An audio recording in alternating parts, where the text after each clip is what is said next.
Actually, I think we have to skip, some interactive discussion among panelists. Instead, I'd like to open the floors for the audience and my other colleague. Yes, Ambassador Im. Well, thank you, Mr. Chair. I mean, I know we have a very strict time, a little time before we close, so I want to make just, a simple question to Dr. Paal, a long-time friend, and we were the first hands, to put on this nuclear issue when I was in Washington, and Doug was in the White House. But long time has passed. We haven't seen the real progress in the resolution, and I really regret that I finished my career without seeing, such progress. Well, I was shocked, by the Trump selection as the next president of the U.S. But if I have one consolation, well, he might do something different, for North Korea. But the situation is really grave and aggravating. The time goes by, and I learn and hear that there are many ideas being floated in Washington D.C. Very,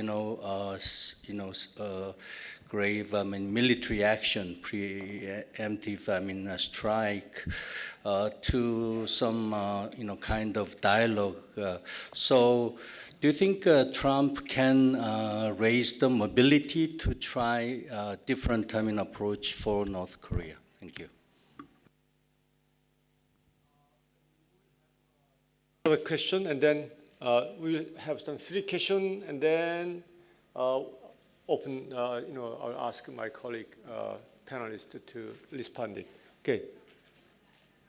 Can you identify, please? Yes. Okay. Well, I would like to come back to economics and ask a few questions. The first question is, how accurate are the numbers coming out from China? We know we have a lot of discussion about that, and it doesn't seem that the numbers that are published by the government are really accurate in that side. The second is about consumption. You told us that, and I agree, that it's public consumption, which is important, and private consumption is getting higher, but not as higher as we can. And we all know that to have a real boost in private consumption in China, you have to have a liberalization of credit. And if you don't have that, you cannot have that. So liberalization of credit would mean losing power for the Communist Party, which is the credit is their first instrument of policy. So I wonder that all we are looking, when you look at China in the last 4 or 5 years, you have one step forward, one step backwards, one step forward, one step backwards in all this reform. So how can they do this conundrum? And let's not forget that for the countries around China, China's market is not an alternative to European and US markets. Europe and the US represent around 2/3 of the world's private consumption. China has around 6%, 7% of the world's private consumption. So when you take South Korea, for example, South Korea, one of their main exports is parts and components. It's going down because China is not buying anymore so much. So it looks, when people talk about China strategy, there's a lot of blah blah, but then when you come to the implementation, it doesn't seem to follow up on this. So I would like that you give some insights on this difficulty of the discourse and the coming down. Even when you say, you told us, high-tech industries, high-end industries. Yes, it's true. You can buy KUKA robots, you can do whatever you want, but China is very far behind on embedding ecosystems of services inside products, for example. And this is where the value added is going. Alibaba is beautiful, but Alibaba is a Chinese thing. Alibaba has very difficulties becoming an international or a global player. So can you tell us something about all this? Thank you. Any more questions? Okay, now, yes.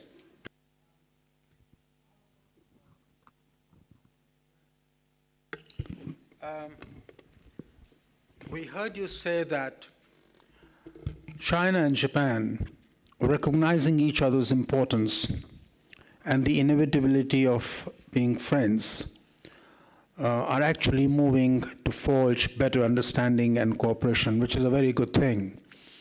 But all indications from both the Chinese and the Japanese sides, whether it is seeking influence in Asia or in Africa, are seen to be antagonistic to each other in the sense of containing each other's power. The relationship which is a great relationship between India and Japan is seen by many people as a relationship that would be a force for stability in Asia against possible Chinese expansionism. So I would like you to let us know where do you see your viewpoint with what I have said converges. The second observation and a question is, which power in Asia, considering that the Trump presidency signals a gradual, if not a rapid withdrawal from this part of the world, which power, either individually or collectively in Asia, actually has the reach in terms of strategic power and economic power to stop Chinese expansionism?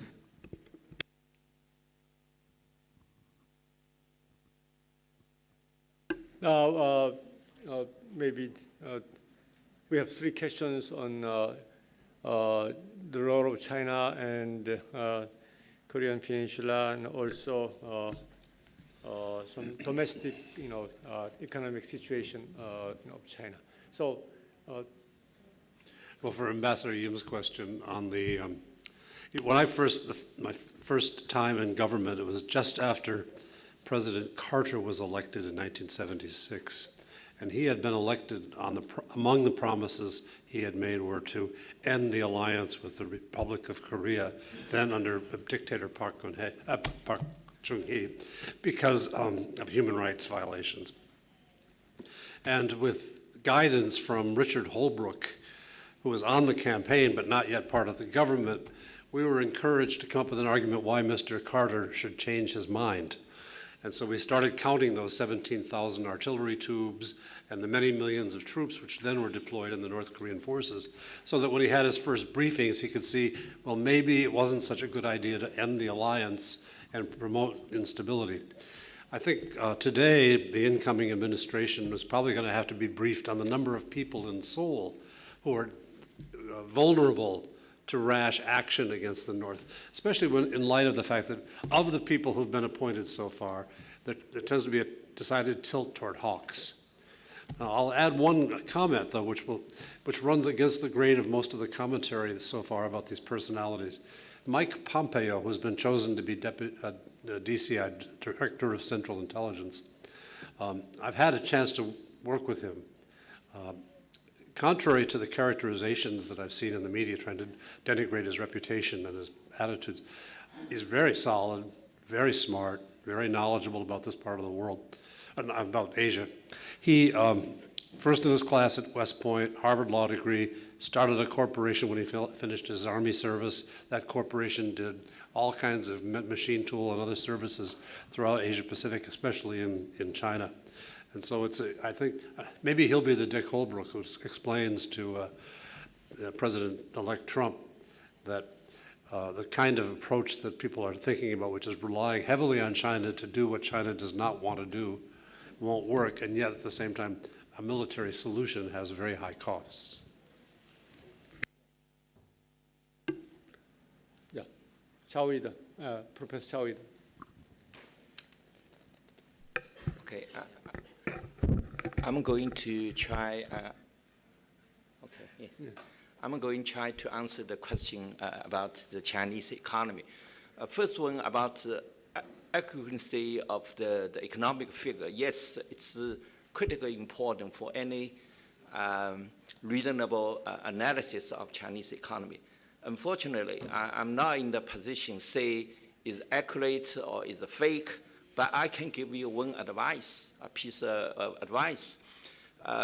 If you feel some figure may not necessarily accurate, but it can, if you follow several years, the figure, the same the kind of figure, at least give you some sense of trend.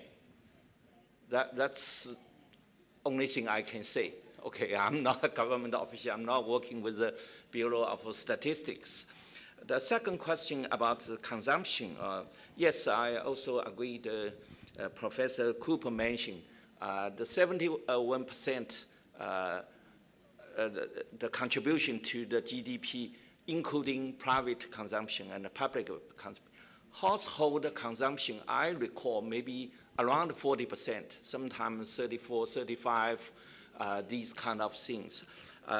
Yes, also I agree with you. The government should spend more money on the we call livelihood, like public health, public education, which will liberalize some kind of restraint for Chinese people to use money to consumption, private consumption. Also, you mentioned, yes, the Alibaba only one of example. I try to impress you because you figure. Also, you should, probably you know the total largest internet company over the world, 10 largest, among them 6 located in US, 4 in China. Why? Because the internet-based technology, scale count, scale matter. If a small country, yes, they have a very good sense to produce something, but they cannot, because their scale of economy is small, they don't have a chance to promote, to try their new product. Having said that, definitely I agree with you. As I indicate, the new economy only occupy 8% of total GDP. They're still on the start. It's take time for China to move from low end to the high end of production chain. In my mind, sometimes I give an example. Like, for example, if total chain like 24 high, US may be above from 15 to 24. It's very high. China from 1 to 15. Later on, they move, little bit move to that. But still, in some case, still very labor intensive in China. But if you look at the trend, the Chinese governments make great effort to try to promote people to do more innovation. Actually, the young Chinese participant, maybe tomorrow he will make, he get educated in China, in US, work in California several years, then came back to start a new company. That kind of things happen. I guess if you look at the trend, I don't know what's happened, but it takes time. But Chinese governments make determination, try to promote Chinese economy, move to the high-end manufacture. Okay, Professor Cooper will have some very brief comment. Just on the quality of the figures, it happens that last week I talked with the chief economist of the IMF about precisely this question, and his answer, drawing on IMF staff, was that the main problem with the Chinese GDP figures is the fact that they don't do double deflation. I won't go into the technical aspect of that. But the bottom line is that in the IMS judgment, the growth rate this year and last year are actually lower than the official Chinese figures, but in earlier years, the growth rate was actually higher than the Chinese figures, so that the declining growth rate that we've seen over the last 5 years is actually steeper than the official figures allow for. He did not mention specific figures. He just said modestly lower than the official figures today. But that's their judgment. The wholesale criticism of Chinese figures, he did not agree with.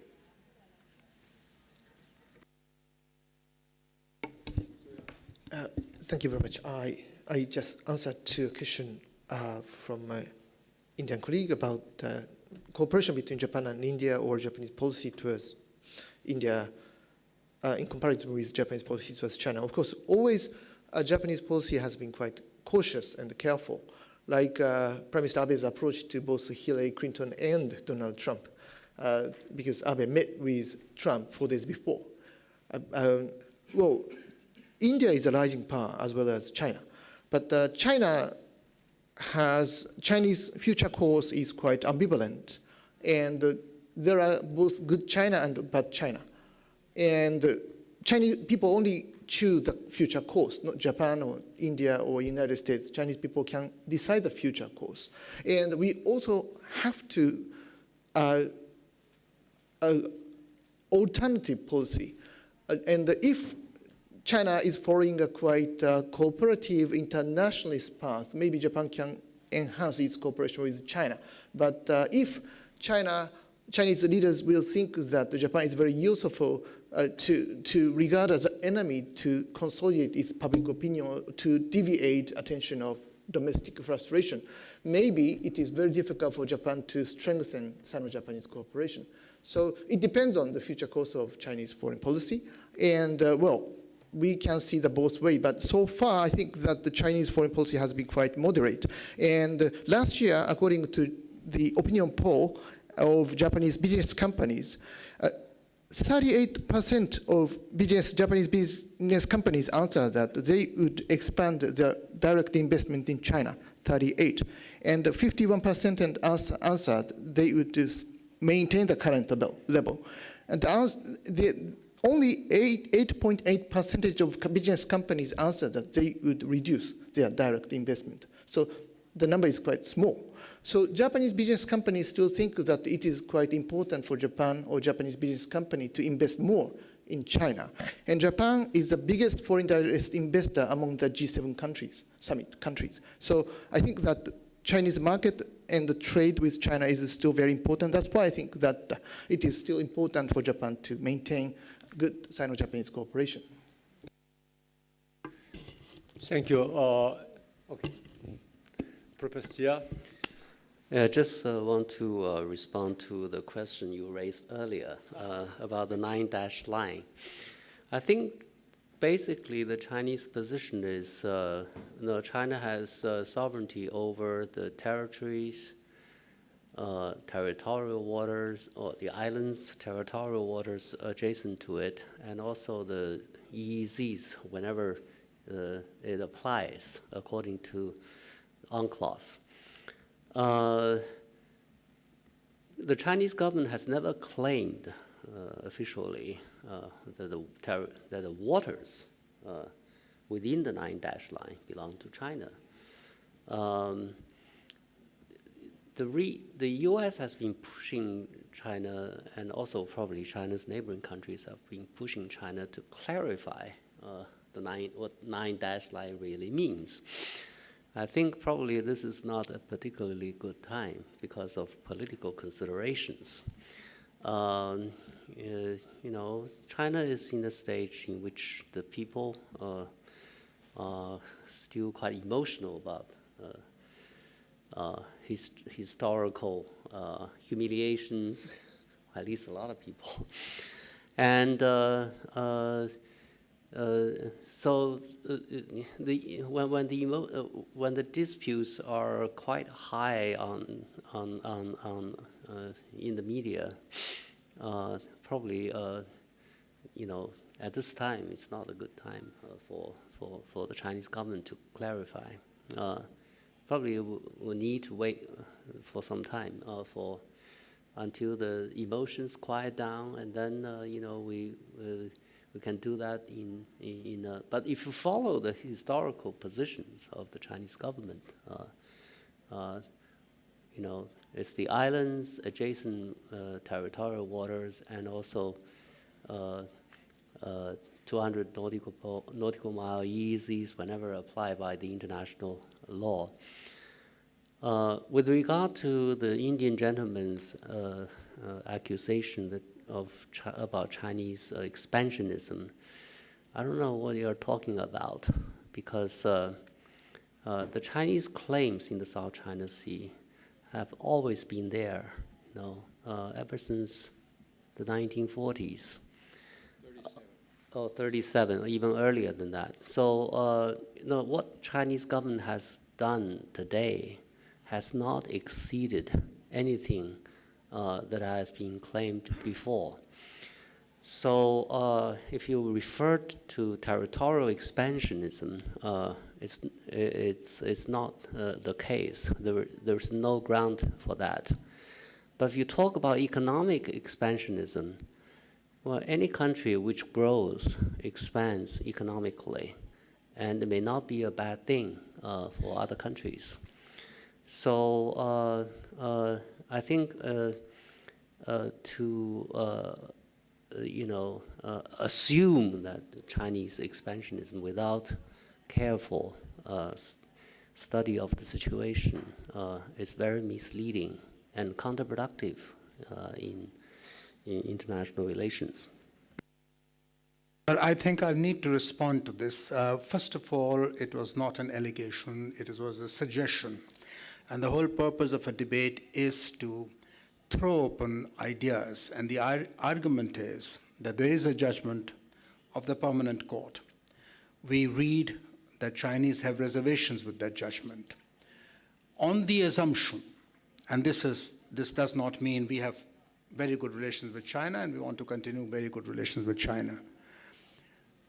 Purely as a matter of an intellectual inquiry, assuming a country as powerful economically and in terms of its hard power as China is, assuming it were to take on a territorial expansionist role as perceived by others, and they could wrongly perceive it, in the context of American withdrawal from that area, my question was, which country, either individually or collectively, has the muscle to resist that? That was the question in the context of the Asian geopolitics reality.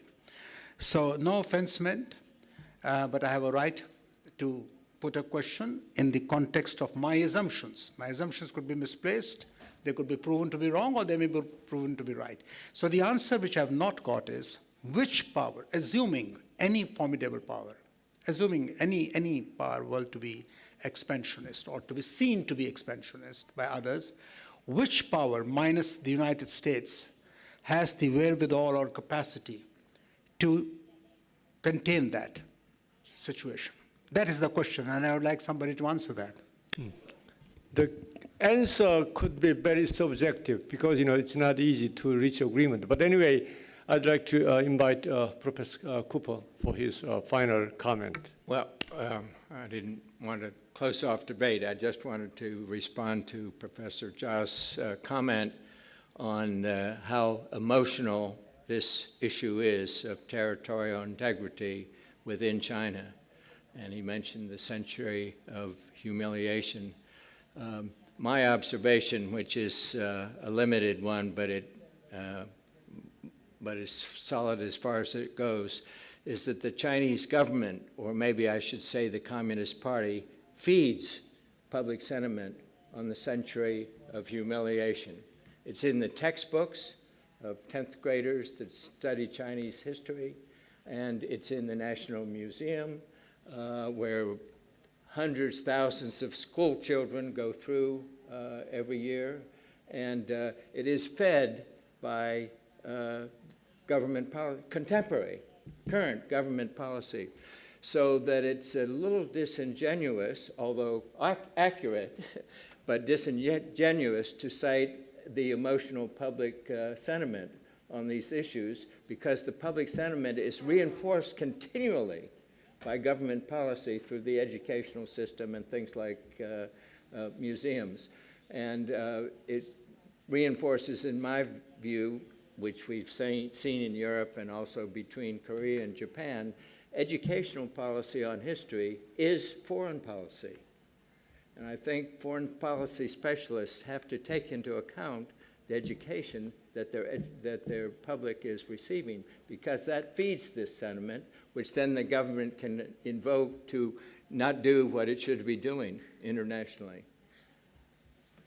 Okay, we spent exactly 2.5 hours, exactly on time. U.S., we already have some great changes, political change in the United States. And in Korea, we'll have a next presidential election. And also, China will have another power, leadership, replacement next year. So the crisis in Chinese character, it means combination of the danger and also opportunity. So we have to maximize, we have tried to maximize our interface to implement and to support each other. As one example is, what about U.S. join AIB, and also China join TPP, and maybe there might be some, we have to satisfy some, precondition in the U.S. side. So we should do our best to make it our community safer and more prosperous. So again, thanks so much for your patience and great contribution. So let's give some big hand to each other. Thank you.